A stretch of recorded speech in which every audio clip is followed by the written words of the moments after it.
properties of exponents. You could be using this for Algebra 2, you could be using it for Algebra 1. It's going to be the same rules that you learn.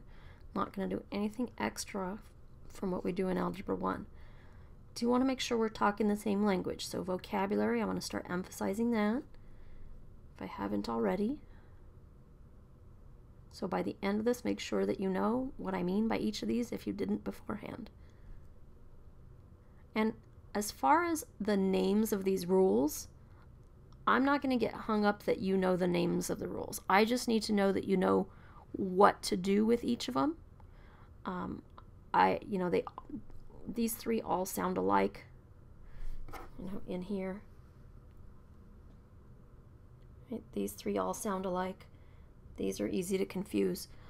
I just care that you know how to do them. I don't care that you know the names.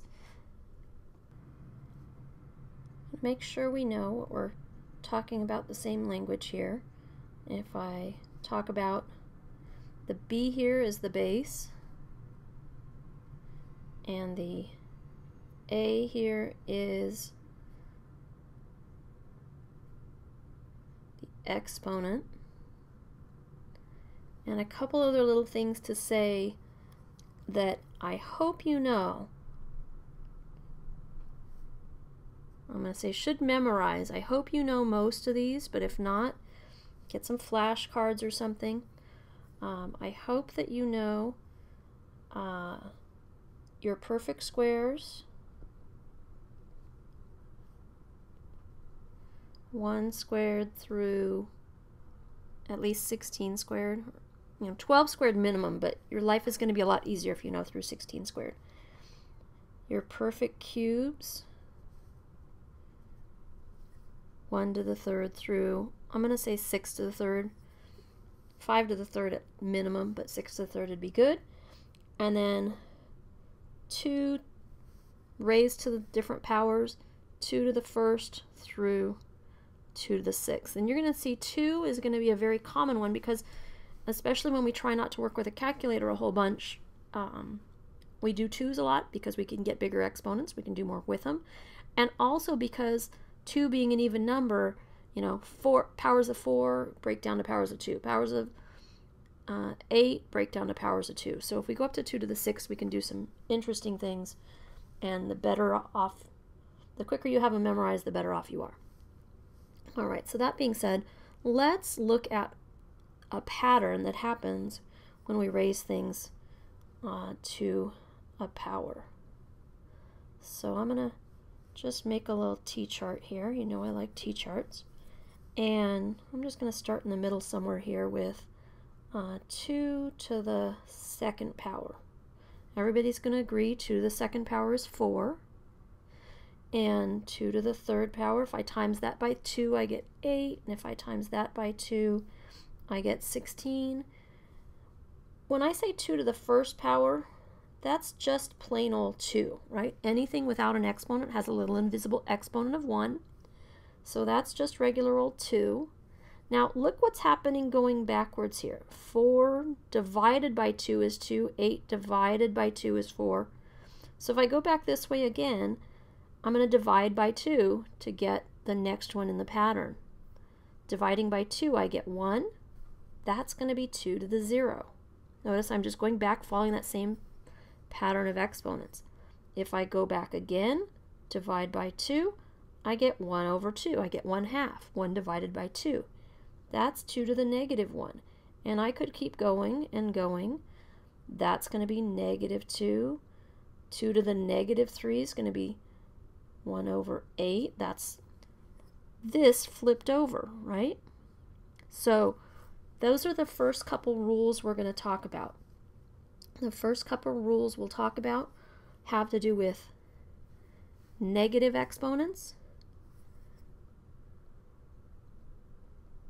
And because we end up dealing with fractions, because our base ends up being part of what's on the bottom, it's important to know that this only works if your base is not 0.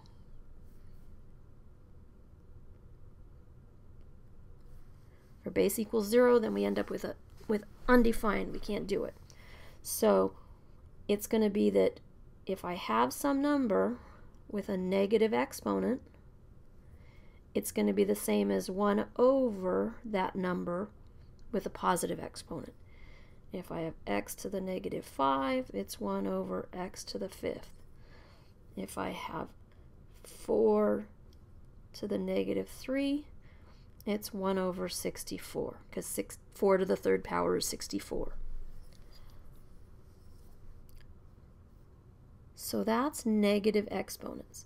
The other one I want to talk about is 0.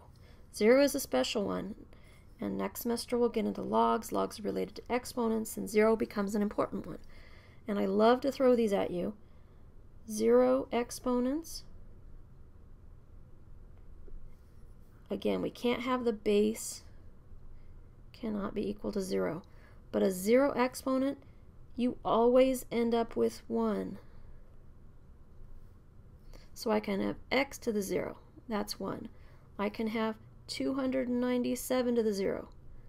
That's 1. That's not degrees symbol. It ends up looking like degrees because I write geometry stuff so much. But whatever it is, I can have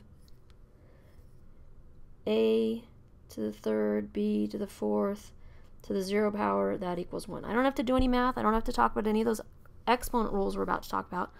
It's just 1. Now when we get into these, again, I'm not concerned with the name that goes with each of them as long as you know the rules. All those p's and powers and products, it's confusing. If you understand what's being said, it does tell you what's going on. But that's the least of my worries right now. I just want to make sure that you know that if I have two things that have the same base with different exponents, or with the same exponent for that matter, but if I have the same base, then if I have them their product, if I multiply them, then I end up with those exponents being added. So if I have x to the 3rd times x to the 5th, it's not x to the 15th, it's x to the 8th. I added those exponents. Add the exponents. But you have to have the same base. I can't do that if one was a x and one was a y, or if one was a 3 and one was an x. The next one, power of a power, is when I've got something and it's being raised to a power. So I have a power already being raised to a power. In that instance, it's, and I could do these by writing them many times. If this was directed at Algebra 1, I would write out all the x's and I would write out all the different things to give you examples. I can point you to those if you'd like, but I'm just going to do this with the shorter version here. So here we're going to times this. Whoops. Didn't write the problem yet. So if that's my problem, then it's going to be x to the 3 times 5, which is x to the 15th. So again, I have to have one of the exponents on the inside of the parentheses and one on the outside. So then I'm going to multiply the exponents. And then power of a product. Again, product means things are being multiplied. So I have to have two different things that are being multiplied, being raised to a power. And that would mean that that power is applied to each of them. Notice I'm going to say apply, and I'm going to make a point. Don't say distribute or not distributing. Distributive property involves multiplication over addition. This is multiplication, or a power over multiplication, so not distribute. So if I had something like x, y raised to the 4th power, that would be x to the 4th, y to the 4th. Or if I had 3x squared y squared, that would be 9, because I did 3 times 3, x to the 4th, because I did 2 times 2, and y to the 2nd, because I did 2 times 1, multiplying those exponents.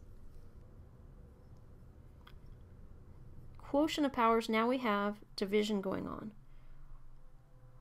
When we had powers, we had multiplication, and we added the exponent. Now we have division with the same base, different exponents or same exponent, but we have the same base. Now the opposite of multiply is divide. The opposite of what we used to do was add, so this time we're going to subtract the exponents. So it's going to be a to the m minus n, and so we're going to have to say that the base cannot be equal to 0 because that would give us a 0 on the bottom. And let's do a couple different examples on that because there's can be different situations that happen that make this one a little more involved than the others. So if I have x to the 5th divided by x to the 3rd, well, that one's pretty straightforward. I have x to the 5 minus 3, which is x squared. But if it was the other way around, and let me use different numbers so we don't get confused, this is a different problem. What if I have x squared over x to the 7th? Now I have more of these x's on the bottom than on top. If I do my subtraction, it's not a problem. I can do that math. That math is easy. That's kind of the answer, but a lot of the times we don't want negative exponents. Unless you're told differently, we do not want a negative exponent in your answer. So I would still have to get this to a positive exponent. So remember, we learned about negative exponents. We would just make it positive, but take the reciprocal. So that would be my actual answer. And so you can take a shortcut and you can look for the bigger exponent, and you could have said, I'll just rewrite the problem over here. You could have said, hey, that's my bigger exponent. I know I'm going to end up on the bottom. The biggest mistake people make, whether they go through the long way or the short way, is they forget this 1.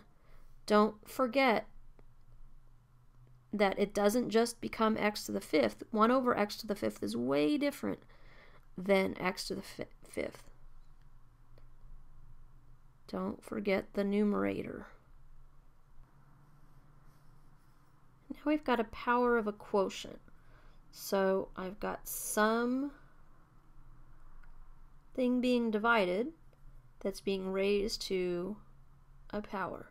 And this is similar to when we had two different bases before, inside parentheses, before they were being multiplied, and we multiplied that exponent. Same thing here. We just apply that exponent in. We have to use that same exception. The b base cannot be 0. We didn't flip anything over, so as long as we don't have a negative exponent there, but that b, the one on the bottom there, can't be 0, because that would give us a 0 on the bottom, and we can't divide by 0. So let's do a few different examples of that one. What if I have x over y? Again, this time we have different bases. To the 3rd, that would just be x to the 3rd, y to the 3rd. Now I can't subtract those exponents or anything because I have different bases. What if, let's do a negative one. What if I have x over 5 to the negative 2? So I have a negative exponent. I like to take care of the negative part of it first and say, well, that's just the same as 5 over x. I just flipped my what's in the parentheses. Now my exponent's positive, so it's 25 over x squared. So I just applied the exponent to the top, applied the exponent to the bottom. And I'll just do a couple more just mixed examples. If I have x to, I seem to be on an x to the 3rd kick. X to the 3rd, y to the 4th, x to the 2nd. That would just be x to the 5th, y to the 4th, because that y to the 4th has nothing to do with it. I'm just going to add those two exponents on the like terms, on the like bases. If I have 2x cubed y squared z to the 4th, that would be 2 to the 4th, which is 16, x, I'm going to multiply those exponents. Y, I'm going to multiply those exponents. Z, I'm multiplying the exponents, but the z only had a 1, so it doesn't look like much. And then remember, I could have x to the third, y squared, z to the fourth, to the 0 power. That would be 1.